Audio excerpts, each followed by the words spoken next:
আলোর দিশারি। হাদিস শরীফে আছে, যে ব্যক্তি রমজান মাসে ইচ্ছাকৃতভাবে রোজা ভেঙে ফেলল, সে অন্য মাসে সারা বছর রোজা রাখলেও রমজান মাসের রোজার পরিপূর্ণ সওয়াব সে পাবে না।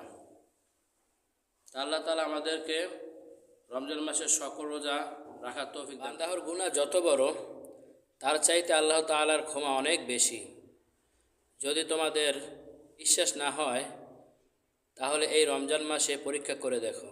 হাদিস শরীফে আছে, নবী করিম সাল্লাল্লাহু আলাইহি ওয়াসাল্লাম বলেছেন, যে ব্যক্তি রমজান মাসের রোজাগুলো সঠিকভাবে আদায় করবে, কিয়ামতের ময়দানে আল্লাহ তাআলা স্বয়ং তার নিজ হাতে রোজাদারকে পুরস্কৃত করবেন। কখনো কখনো আল্লাহ তাআলা আমাদেরকে বিপদে ফেলান, এই জন্যই বিপদে ফেলান যাতে আমরা আল্লাহ তাআলাকে স্মরণ করি। তুমি সবসময় আল্লাহকে ভয় করো, তাহলে কখনোই নিজেকে একাকিত্ব মনে করবে না। তখন মনে করবে আল্লাহ তাআলাও তোমার সাথেই আছে। আলহামদুলিল্লাহ, আমার ভিডিওটি ফলো করার জন্য আপনাদেরকে ধন্যবাদ। শুকরান। ভিডিওটি ভালো হলে সাপোর্ট করুন প্লিজ।